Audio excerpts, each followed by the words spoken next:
Hai teman-teman, Assalamualaikum warahmatullahi wabarakatuh. Perkenalkan saya Gita Fatima, Program Studi Ekonomi Syariah Kelompok 3, Fakultas Ekonomi dan Bisnis Islam. Di sini saya akan membahas materi tentang perilaku muslim dalam penetapan harga.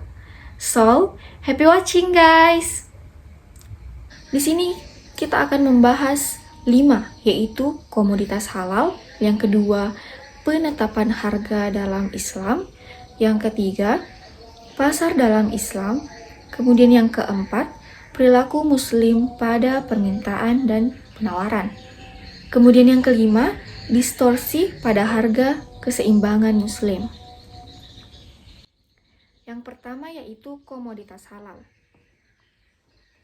Bisa kita lihat dalam Quran Surah An-Nahl ayat 114 sampai 116 yang artinya, maka makanlah yang halal lagi baik dari rezeki yang telah diberikan Allah Subhanahu wa Ta'ala kepadamu. Dan syukurilah nikmat Allah jika kamu hanya kepadanya saja menyembah. Dan syukurilah nikmat Allah jika kamu hanya kepadanya saja menyembah. Sesungguhnya Allah Subhanahu wa Ta'ala hanya mengharamkan atasmu memakan bangkai, darah, daging babi, dan apa yang disembelih dengan menyebut nama selain Allah Subhanahu wa Ta'ala. Tetapi, barang siapa yang terpaksa memakannya dengan tidak menganiaya dan tidak pula melampaui batas, maka sesungguhnya Allah Subhanahu wa Ta'ala Maha Pengampun lagi Maha Penyayang. Dan janganlah kamu mengatakan terhadap apa yang disebut-sebut oleh lidahmu secara lisan, ini halal dan ini haram, untuk mengada-adakan kebohongan terhadap Allah Subhanahu wa Ta'ala. Sesungguhnya orang-orang yang mengada-adakan kebohongan terhadap Allah tiadalah beruntung.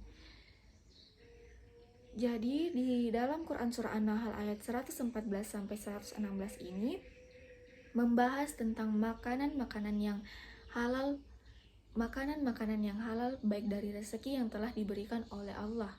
Dan kita tidak boleh sembarang menyebut bahwa makanan ini halal dan makanan ini haram.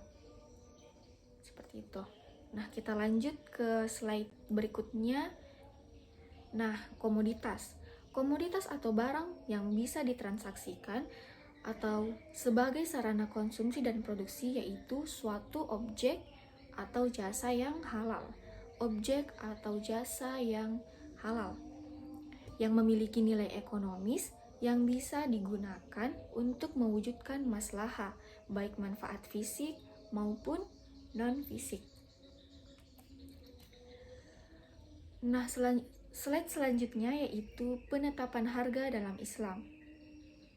Diriwayatkan dari Anas radhiyallahu anhu, pernah terjadi pada masa Rasulullah Shallallahu alaihi wasallam bahwa harga-harga barang di kota Madinah naik drastis. Kemudian para sahabat meminta Rasulullah Shallallahu alaihi wasallam menetapkan harga. Maka Rasulullah Shallallahu alaihi wasallam pun bersabda, sesungguhnya Allah Subhanahu wa Ta'ala adalah Zat yang Maha menetapkan harga, yang Maha memegang, yang Maha melepas, dan yang memberikan rezeki. Aku sangat berharap bisa bertemu Allah Subhanahu wa Ta'ala tanpa seorang pun dari kalian yang menuntutku dengan tuduhan kesaliman dalam darah dan harta. Hadis riwayat Anas radhiyallahu anhu. Kemudian slide selanjutnya, penetapan harga dalam Islam. Nah, penetapan harga dalam Islam berdasarkan sunnatullah atau berjalan secara alami sesuai kondisi pasar tanpa penentuan dari kekuasaan manusia. Jika demikian adanya, maka penentuan harga yang menimbulkan ketidakseimbangan pada pasar berarti akan menimbulkan kerugian bagi pembeli atau penjual. Ini adalah suatu kesaliman. Oleh karena itu, harga harus sesuai dengan kekuatan penawaran dan permintaan di pasar. Artinya, harga barang tidak boleh ditetapkan oleh pemerintah. Harga barang tidak boleh ditetapkan oleh pemerintah karena ketentuan harga tergantung pada interaksi permintaan dan penawaran. Namun demikian, Islam masih memberikan peluang pada kondisi tertentu untuk melakukan intervensi harga bila para produsen atau penjual melakukan kecurangan yang menekan dan merugikan konsumen. Nah, menurut Lilian Yulia Abadi 2016, harga memainkan peranan penting bagi perekonomian secara makro.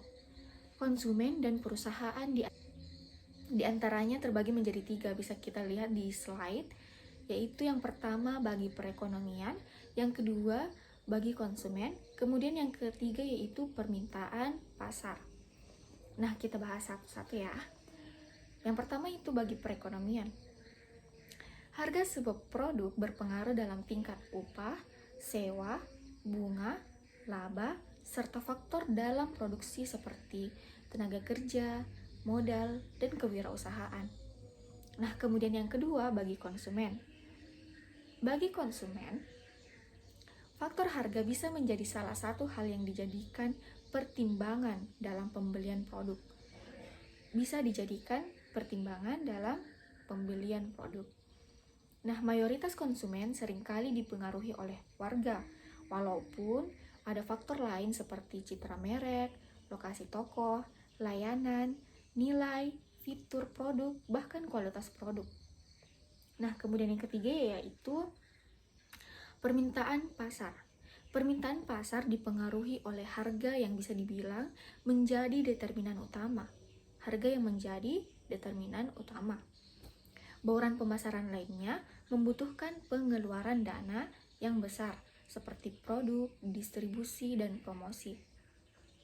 Harga merupakan determinan dari pengaruh persaingan yang berada di pangsa pasar perusahaan. Nah, slide selanjutnya, tujuan penetapan harga.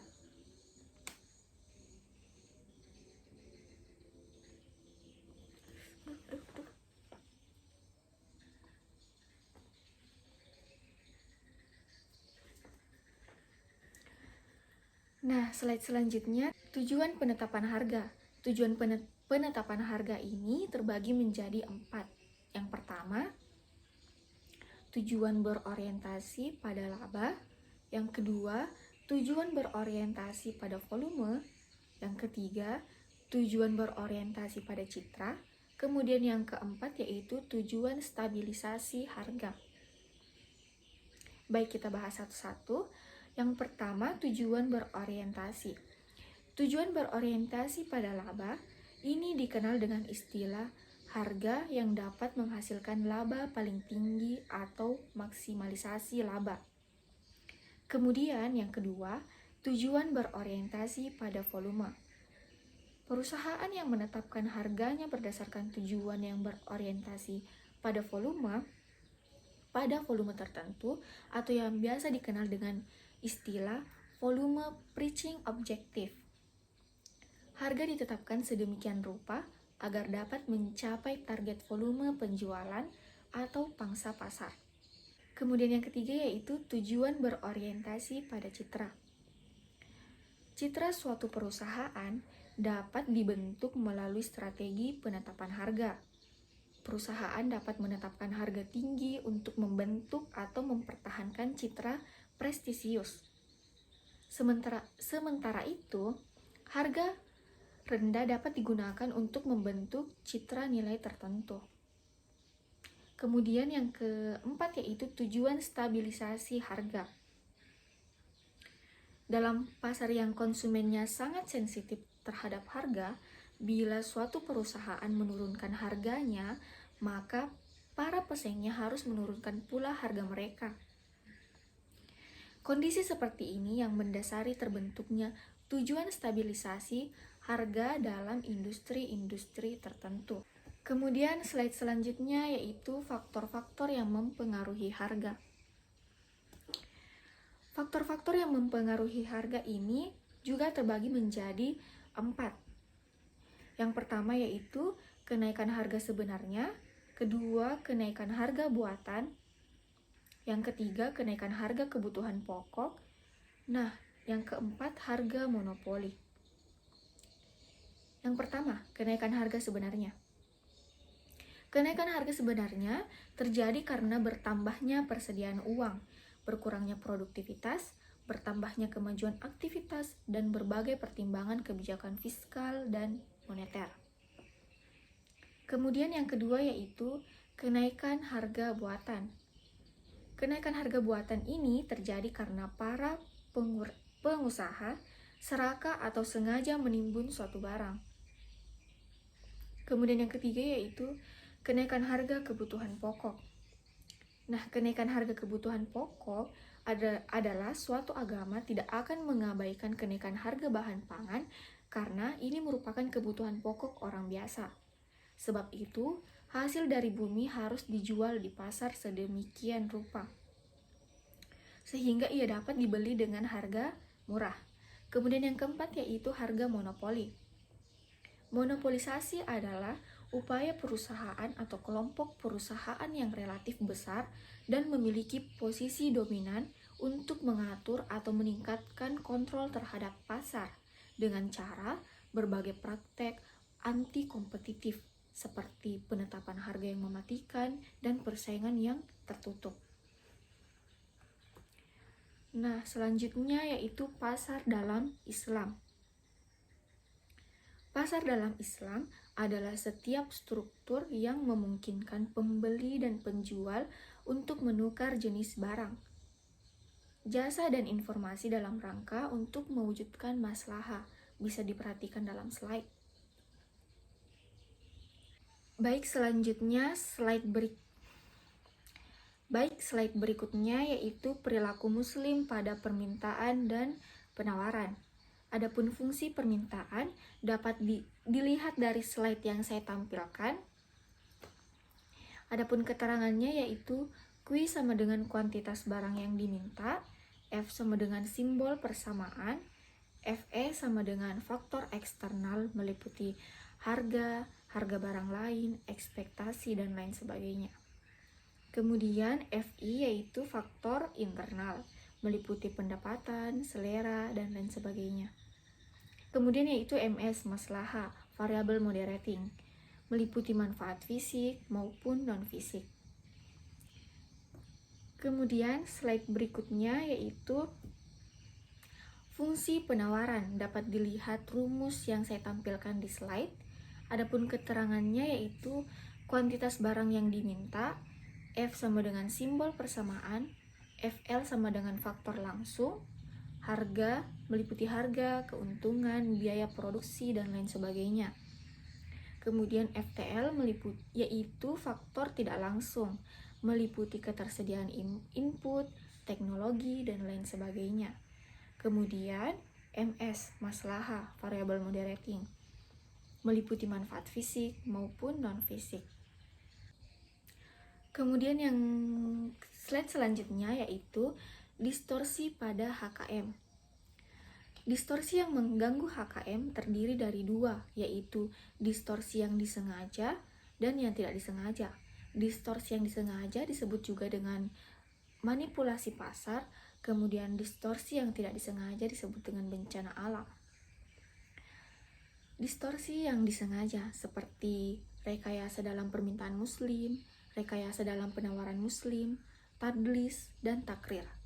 Sedangkan yang tidak disengaja yaitu keadaan darurat, misalnya harga bahan pangan yang sangat mahal karena bencana alam dan lain sebagainya. Nah, itulah tadi materi tentang perilaku muslim dalam penetapan harga. So, thank you for watching guys. Dah, assalamualaikum warahmatullahi wabarakatuh.